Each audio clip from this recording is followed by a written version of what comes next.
She faced ridicule from bank employees, enduring public humiliation simply for requesting to withdraw $500 in cash. They observed her unadorned attire and serene presence, concluding that she must be impoverished. However, they were mistaken. As her billionaire husband entered the room, the marble lobby of Regent Crest Bank shone beneath the crystal chandeliers, a sanctuary of affluence nestled in the core of Manhattan. The atmosphere was infused with the scent of refined leather and luxurious cologne as clients, men clad in impeccably tailored suits and women adorned in high-end heels, glided through the space with an air of self-assuredness, embodying the essence of those who possessed the world. This was more than merely a financial institution. It stood as a bastion for the privileged, where transactions began at 7 figures and the personnel took great pride in identifying outsiders from afar. On that brisk October morning, Isabel Moore stepped through the revolving glass doors, her slightly wrinkled white blouse neatly tucked into faded jeans, her scuffed loafers making no sound on the polished floor. At 38, she exuded a captivating charm in her understated elegance, with warm brown eyes, dark hair casually gathered into a loose ponytail, and a serene grace that felt almost incongruous in the midst of luxury. In her grasp was a simple canvas tote containing only a wallet and a neatly folded withdrawal slip. The security guard, a stout figure named Vince, sporting a buzz cut and a sly grin, noticed her the moment she entered. His gaze swept across her attire, pausing on the lack of adornments or a high-end handbag. "Excuse me, are you here to deliver water or clean the lobby?" he said, his voice rising to catch the attention of nearby clients. A woman in a fur-trimmed coat let out a snicker, her diamond earrings sparkling in the light. Isabel's lips formed a subtle, understanding smile. "I'm a client," she stated, her voice gentle yet distinct, reminiscent of a breeze slicing through haze. She approached the teller line, brushing aside the murmurs that trailed behind her. Marissa, a woman with striking features dressed in a tailored blazer, stood behind the polished mahogany counter, her perfectly manicured nails drumming with impatience. She cast a sidelong look at Isabel, her eyes sharpening as though assessing a newcomer. "Ma'am, the ATM is outside," she said, her voice laced with insincere charm. "This area's for actual account holders." A man in a pinstripe suit waiting behind Isabel chuckled, muttering, "Probably lost her way from the subway." Isabel remained unfazed. She slid her withdrawal slip across the counter. "I'd like to withdraw $500 in cash, please," she stated, her voice unwavering. Marissa's laugh pierced the air, reminiscent of shattering glass. $500? We don't deal in pocket change at this window. For that amount, you might want to try the ATM if you're familiar with how it works." She leaned in closer, her voice dropping to a teasing whisper. "Honestly, I thought you were applying for a janitor position." Laughter erupted from the clients in line, their voices bouncing off the marble walls. A young woman in a vibrant red dress, her phone poised and ready, captured a moment, adding a thoughtful caption. "When you enter Regent Crest dressed like this." Isabel's fingers tightened momentarily on her tote, the sole indication of tension in her otherwise composed demeanor. "The ATM outside is out of order," she stated with a composed demeanor. "I've held an account here for 3 years. Kindly process my request." Marissa's smirk grew even wider. She tapped her screen, then pretended to squint at it. 3 years, huh? I can't find anything related to Isabel Moore. Are you certain this is the right bank? This is Regent Crest, not just any community credit union. The laughter swelled, a symphony of derision. A man in a cashmere coat shouted, "Send her to the pawn shop." The young woman's photo went viral on Instagram, accumulating likes while comments flooded in. "Total scam artist. Kick her out." Isabel stood calm, her brown eyes locking onto Marissa's with unwavering composure. "Check again," she replied gently. "It's there." Just as Marissa was about to reply, a floor manager named Bradley approached, his polished shoes echoing with a commanding presence. He was in his mid-40s, sporting slicked-back hair and a tie pin that exuded an air of old money. With a single look at Isabel, her jeans, her loafers, her unassuming presence, his lips curled in disdain. "This is a VIP facility," he declared, his voice resonating through the lobby and capturing the attention of everyone present. "If you don't belong to that elite group, I must insist that you refrain from interrupting the experience of our premium clients." He motioned to Vince and another guard who stood beside Isabel like sentinels at an exclusive venue. The audience drew closer, their devices illuminating the scene, capturing her as a captivating sight. "She's wasting our time," the woman in the fur coat muttered, sipping her complimentary espresso, likely hoping for a handout. Marissa seized a microphone from the teller station, her voice resonating through the lobby's speakers as she directed her attention to Isabel, now surrounded by the guards. Ladies and gentlemen, can we have a moment for this? Oh, really? She remarked, her voice laced with irony. Isabel Moore believes she can waltz into Regent Crest with mere pocket change and expect our attention. The audience erupted in laughter, clients gripping their briefcases and pearls. She claims to have an account here, but just look at her. Jeans, wrinkled shirt, shoes from a dumpster. Marissa's eyes sparkled as she pointed to the enormous digital screen above the counters, which sprang to life with a playful mock transaction. Isabel Moore, balance $500. The lobby erupted, clients howling as a woman in a Chanel suit shouted, "She's a fraud." Someone hurled a paper coffee cup, barely brushing against Isabel's shoulder, while Marissa applauded, her grin laced with malice. "Let's give her a round of applause for trying," she exclaimed as the young woman's live stream focused in, comments flooding in. "Savage. Bring her down." Isabel clutched her tote with determination, her expression calm, yet the sting of public humiliation seared through her like fire. Isabel maintained her posture unwaveringly. She regarded Bradley, her tone remaining courteous and controlled. "I am a client and I have the right to withdraw my funds. If you won't process $500, I would like to speak with the branch director," she stated firmly. Bradley let out a chilling laugh, one that dripped with disdain. "The director doesn't meet with walk-ins," he replied, gesturing towards the guards with a nod. "Please show her to the exit." With a calm demeanor, Vince took hold of her elbow, his grip steady yet respectful. "Shall we proceed, ma'am?" he inquired, guiding her toward the exit. The murmurs of the crowd escalated into taunts. "What a joke," the man in the cashmere coat remarked, his voice carrying just enough for Isabel to catch the words. "Bet she's got $5 in her account max." As Isabel was guided toward the exit, a cluster of clients surrounded her, their high-end attire forming a shimmering barrier of disdain. The figure clad in a luxurious cashmere coat, his Rolex gleaming, advanced with a booming, derisive tone. "Hey, darling, you really believe $500 gets you a spot at this table? This bank's for champions, not handouts." His wife, adorned in an emerald green dress, casually flicked her perfectly manicured nails at Isabel's tote. "What do you have in there, food stamps? I bet she's here to beg." A tech enthusiast in a velvet blazer, phone in hand, added, "Yo, this is going viral." Struggling girl tries to play with the big shots. Laughter erupted from the crowd, a cruel symphony, as a woman in stilettos inadvertently collided with Isabel, sending her tote crashing to the ground. Papers scattered across the floor as the tech bro kicked them, exclaiming, "Clean that up, janitor." The comments on the live stream surged dramatically. "She's nothing. Drag her." Isabel knelt briefly to gather her things, her movements deliberate, her eyes calm, yet the crowd's savagery pulsed like a living entity, thriving on her silence. As the guards led her through the lobby, Marissa shouted, "Return when you have a legitimate bank account." The young woman's Instagram post reached 1,000 likes, her live stream now active, caption flashing, "Broke girl tries to scam Regent Crest." Epic fail. Comments surged, filled with humiliation. "She's nobody." A client hurled a crumpled receipt, exclaiming, "Take that to the poorhouse." The mob's cruelty surged, thriving on Isabel's silence. She continued on her way, her tote held tightly, her expression steady as if the barbs were merely routine. Vince leaned closer, speaking softly. "Apologies, ma'am. We're just fulfilling our duties," Isabel said, her gaze connecting with his for a fleeting moment. "I understand," she murmured, her voice barely rising above a whisper. Bradley positioned himself in front of the guards, his voice resonating through the lobby as he raised a hand to halt Isabel's departure. "Wait a moment," he said, his eyes shining with a wicked gleam. "We must inspect her bag. She could be pilfering client information or hiding something illicit." The audience gasped, their phones pivoting to document the allegation.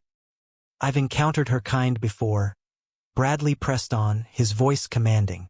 "They arrive, feigning innocence, then leave with confidential details."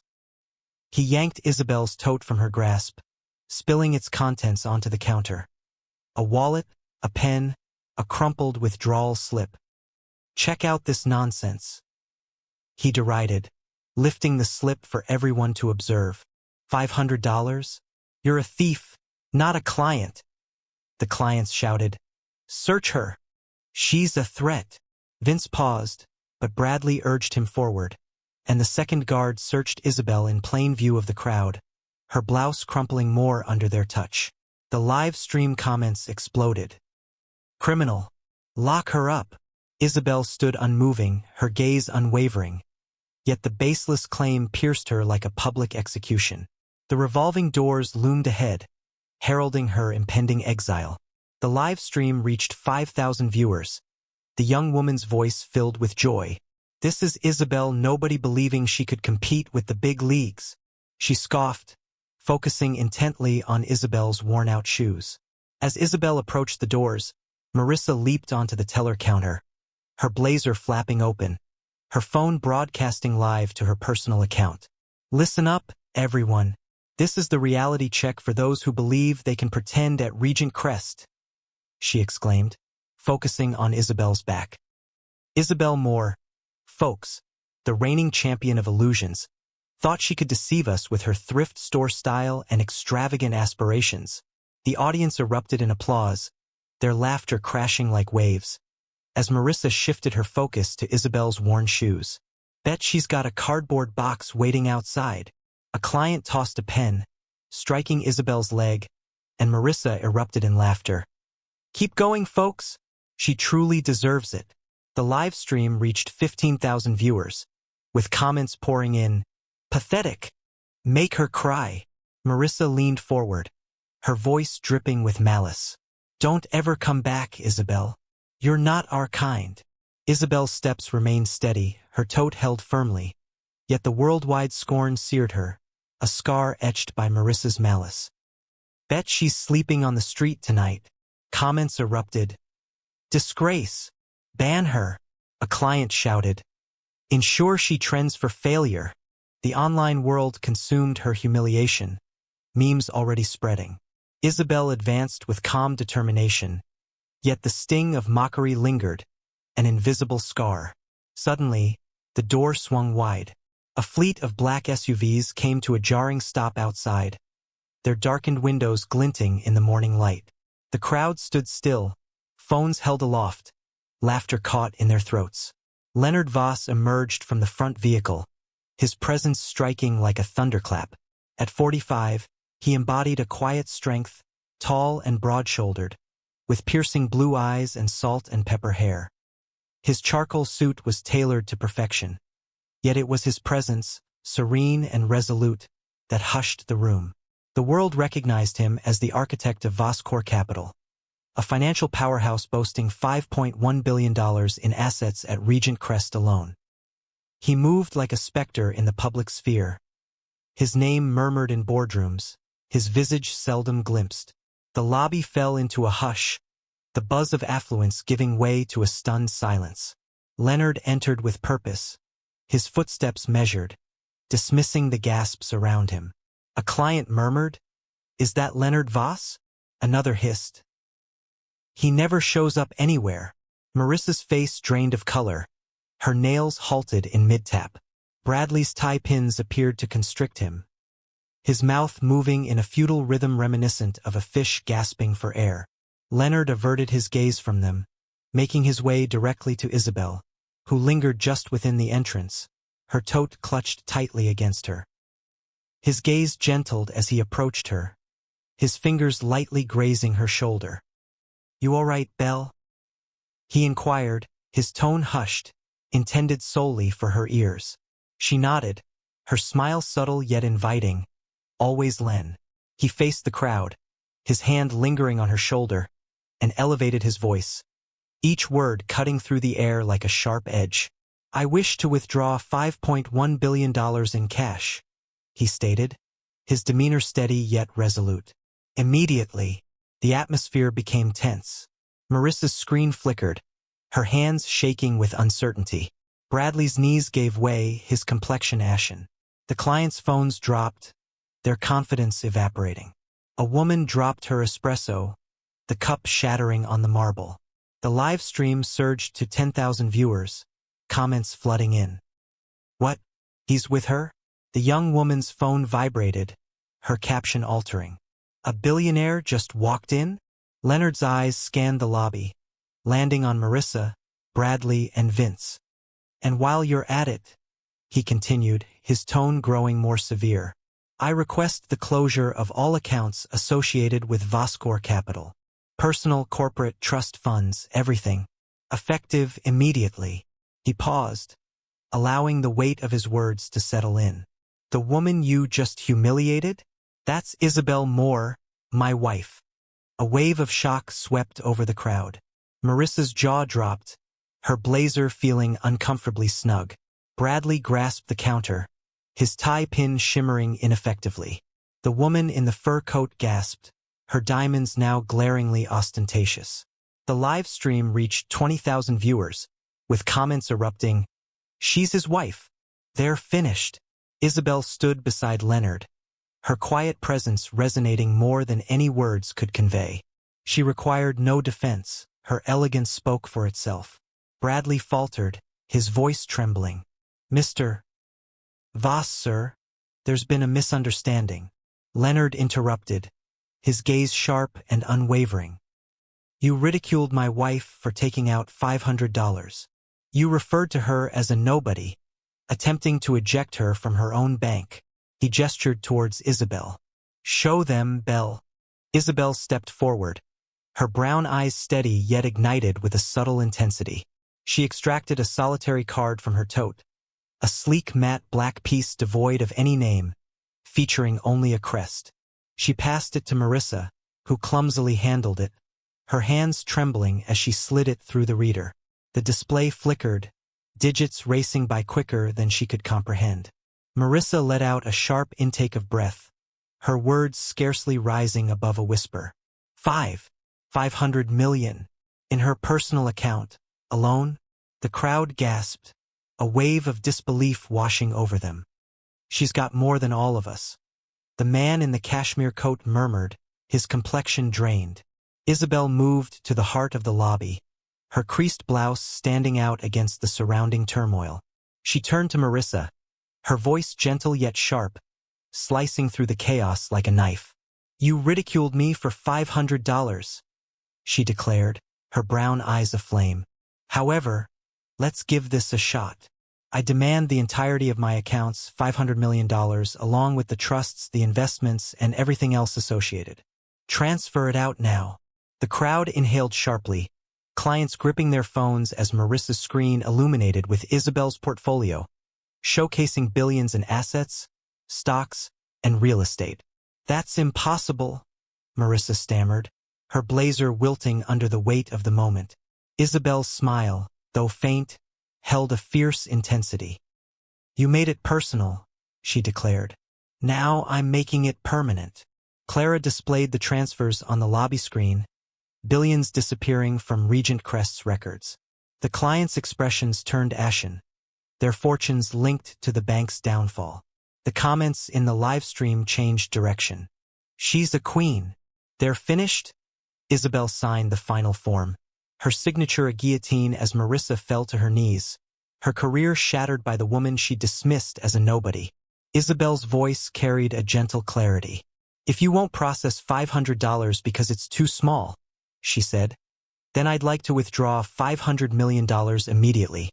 The lobby fell into a heavy silence, the only sound being Marissa's uneven breaths.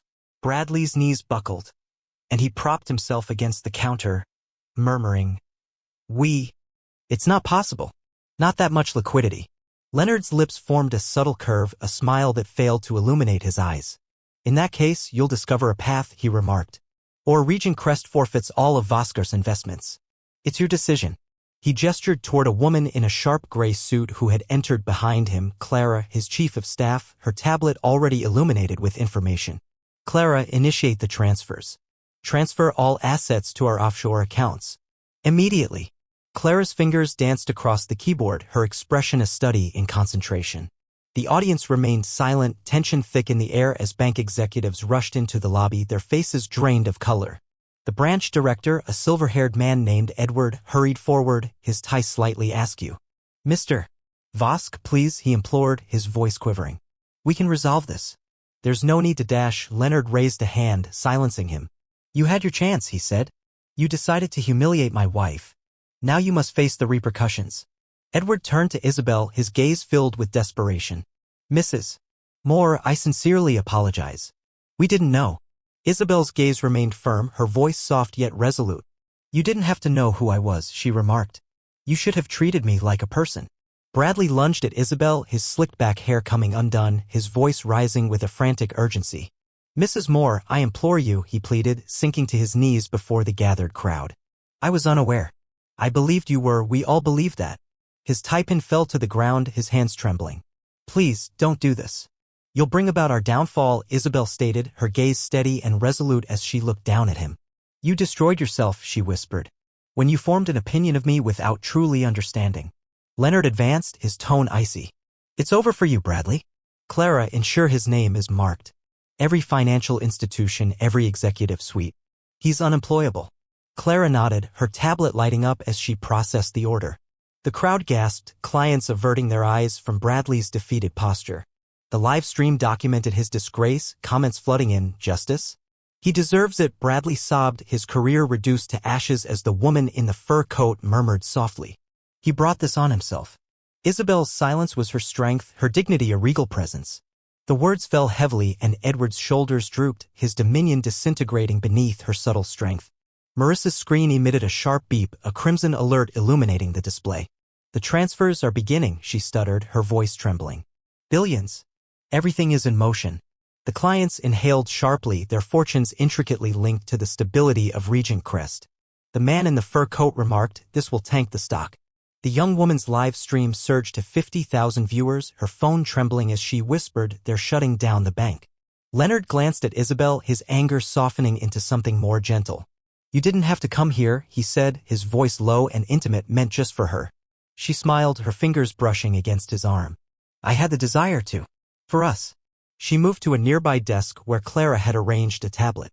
Isabel signed the withdrawal forms, her signature firm, her wrinkled blouse a striking contrast to the billions at her disposal. The executives observed, powerless, as the transfers unfolded. One account after another, siphoning off Regent Crest's essence. The lobby had descended into chaos, with clients yelling, executives rushing about, and phones ringing incessantly. Edward's voice trembled as he implored, "We'll lose everything." "The regulators," Leonard interrupted, his tone icy. "You lost everything the moment you disrespected my wife." He gave a nod to Clara, who displayed a screen above the counter. Bosker's holdings, a staggering $5.1 billion, disappearing before our eyes. The crowd's gasps morphed into whispers of alarm, the live stream comments exploding with, "They're invincible. Regent Crest is finished." Isabel completed her signing, her tote bag cradled in her arms. She turned to Leonard, her smile a blend of warmth and determination. "Let's go," she urged. Marissa's chair toppled as she hurried to stand, her blazer ripped, her voice piercing the air. "You can't do this," she shouted at Isabel, her fingers shaking as she pointed. "You're insignificant. You deceived us." The audience shifted, their previous amusement giving way to revulsion. The man in the pinstripe suit exclaimed, "You ridiculed her, and now we're all suffering the consequences." The woman in the Chanel suit, her phone still recording, retorted, "You're the imposter, Marissa." Clara advanced, her voice resonating with clarity. "Marissa Klein has been let go due to misconduct. Federal investigators are en route." Guards seized Marissa's arms, pulling her toward the staff exit as she cried out. "I was simply fulfilling my responsibilities."